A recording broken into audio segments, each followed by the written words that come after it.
Aloha day and welcome to the Hub where America's stories begin. I'm Neveah Anderson and this week we're taking you east of the Marianas as United Airlines and the Guam Visitors Bureau launch the new direct flight between Guam and Taipei. So let's go to Taipei.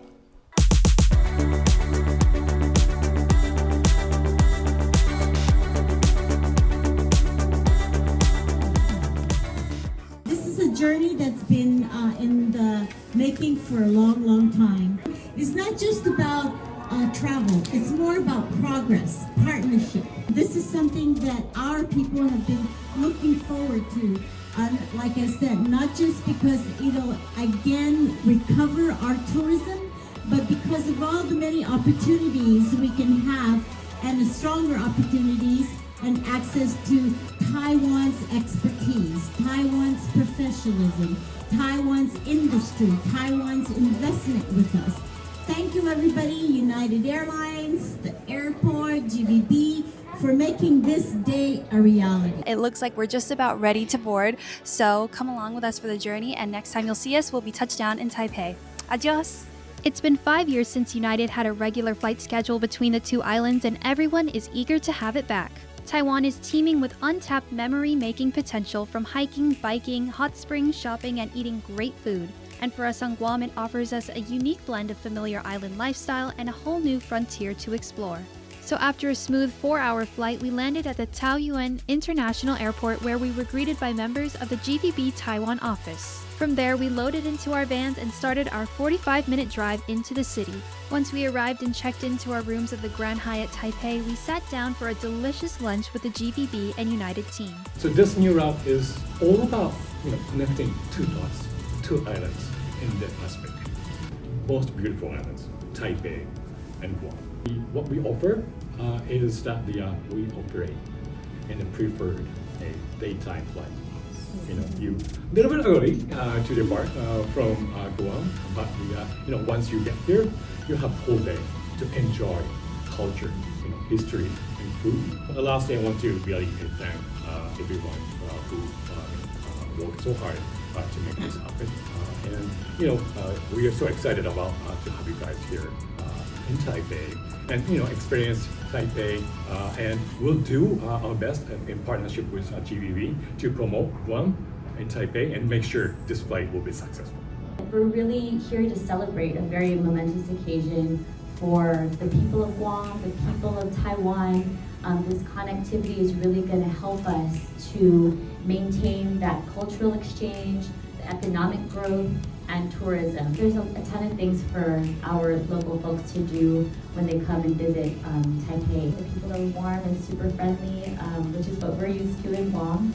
The food is incredible, but there's just a ton of things for you all to do. We really want to work with our partners in United to make sure we're filling the planes both ways. I just really want to thank you so much for taking the time. I want to thank your organizations for helping us to make this all happen and for getting you all here.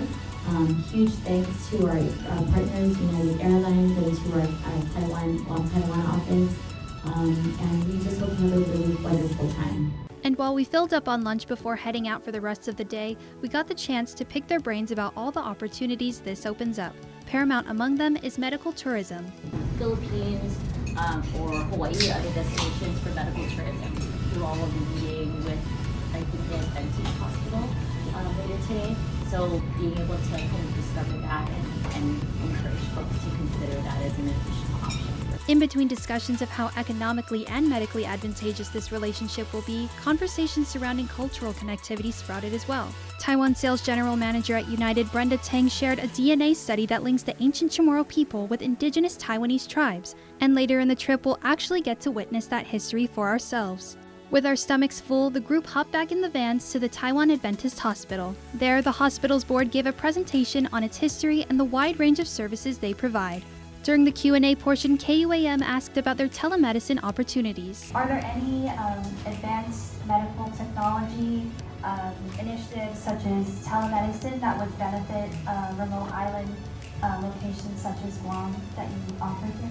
The director of their orthopedic department gave us an example of how their telemedicine process works. If they want to get some the heart examinations or get some surgery and the file is still not very will control the patient's glucose level, and can send to our pharmacy to get the total treat.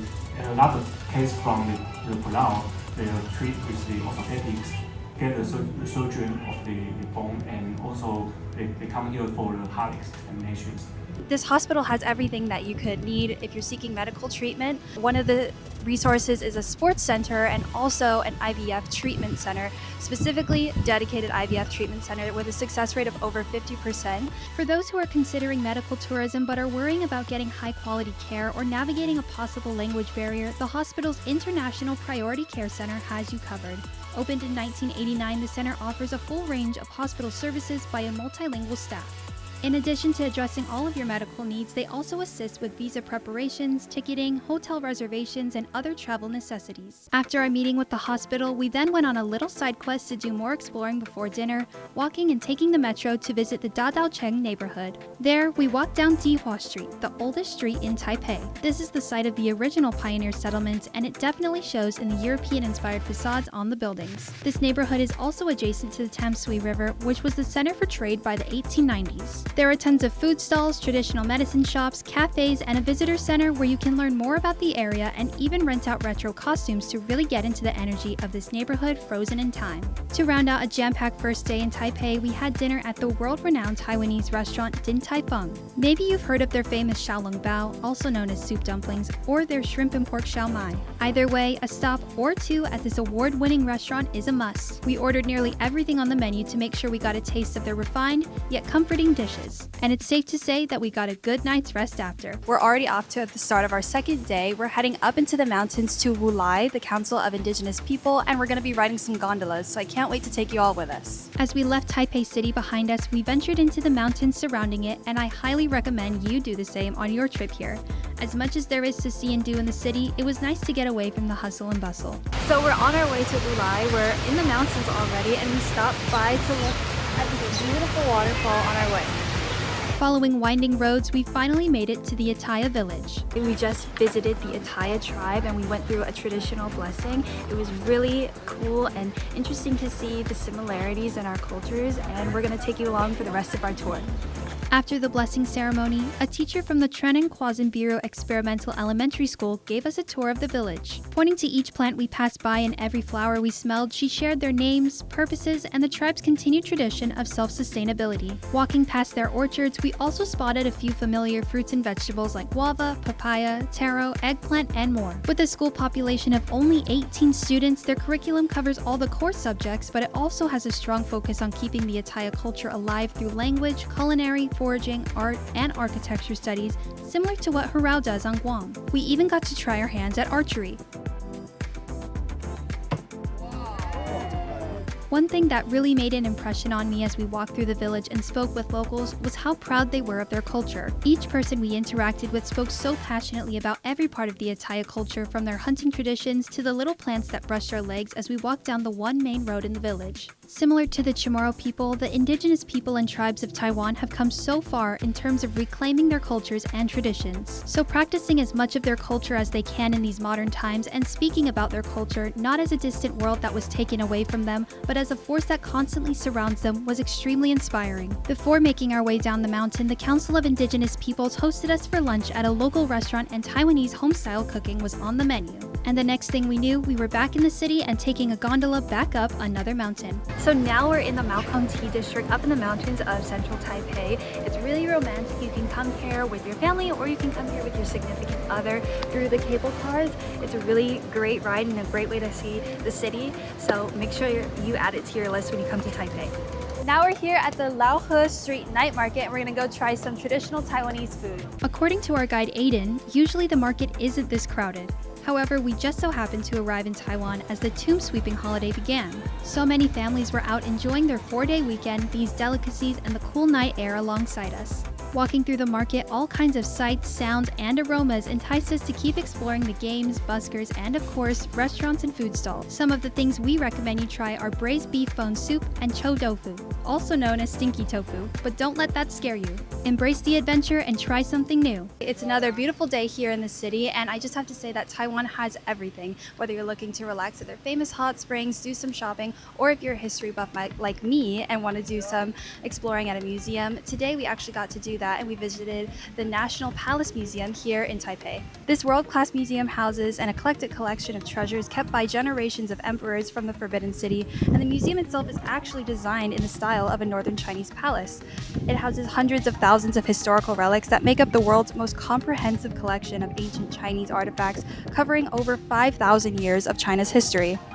The museum also provides Chinese, English, French, German, Japanese, Spanish, and Korean language guides and literature to help you along your way. One of the coolest things we got to see at the museum was their extensive jade collection.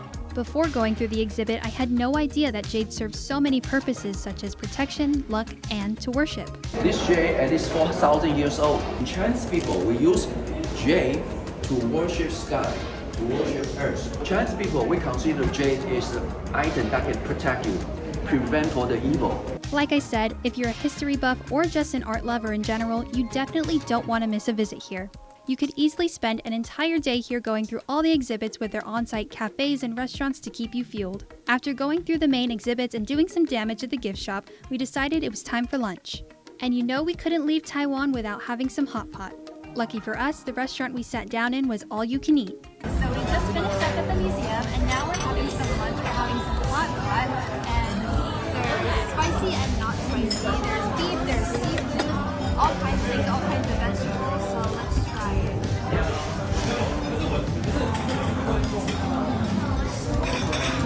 I personally like the beef the best, and I like spicy. Very hot.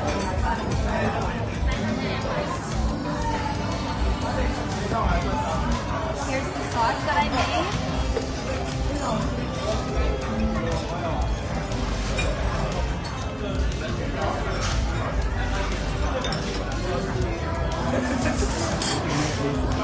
But before we ate and as the broth heated up, we all visited the sauce station where we created our own dipping sauces.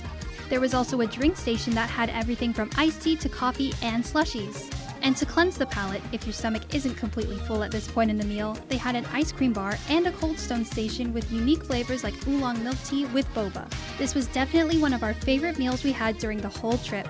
It gave us a chance to sit down, take our time, and talk about how excited we are for all of you to visit the island yourselves. Now I'm reporting to you from the top of one of the tallest buildings in the world, Taipei 101, and it once held the record for being the tallest building in the world from 2004 to 2009. Take a look at the view. The building itself has 101 floors, hence the name Taipei 101. It's a multi-purpose building housing office spaces, even a luxury shopping mall, and restaurants. It also features high-speed elevators that took us all the way up to the observation deck, and of course we brought you along for the ride and for the view. So a little bit about the shape of the building. The building's design is a unique blend of traditional and modern aesthetics. It's shaped like a towering bamboo stalk and features 8 pagoda-like sections with 8 floors each. Each section represents luck, prosperity, and longevity. So now that you know a little bit more about this iconic skyscraper, it's your turn to come to Taipei and visit it yourself. And what a treat, our hotel is right next door to Taipei 101. All we had to do was take the sky bridge that connects the two buildings and we were there. Now we've been pretty busy up until this point, so let's take some time to ourselves to do a little shopping. Luckily, our hotel is located in the heart of the Xinyi shopping district. Here you can find everything from high-end luxury to the everyday shopping spots like Uniqlo, Zara, and H&M. I decided to do some shopping on my own, picking up some new shoes for myself and my mom, and while walking around, I was pleasantly surprised at how safe I felt on my own. And actually, Taipei is considered one of the safest cities in the world. Everyone was just going about their days and enjoying the warm weather after a week of rain. And after all that shopping, we were starting to get hungry. Again. So we piled back in the vans to head over to another night market for our last dinner in Taipei. So now we're rounding out our day at the Shilin night market. As you can see, there are a lot of locals walking around getting their dinner, so we're gonna go get some dinner too. Not only was there a ton of food stalls to try, all of them putting their own twist on Taiwanese classics, but there were also souvenir shops and games to play. The atmosphere here was so lively and exciting. So here we have some spicy pork buns. Let's try it.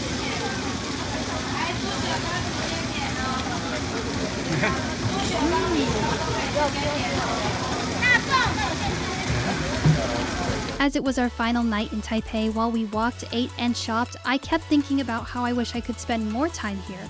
I was also thinking about how I would love to come back with my family. During this trip, I've been able to get a pretty good lay of the land in the city, but there's so much more of Taiwan to see and so many fun, family-friendly outdoor activities to experience. A few of the things that I will definitely be doing on my next trip here is exploring the hiking trails, going river trekking, and paragliding. Unfortunately, it looks like that's the end of our trip here in Taipei. I had so much fun bringing you all along with us, and we've got the full details for you on our website, kuam.com, and visit united.com as well. For now, that's all for this episode of The Hub. I'm Neveah Anderson.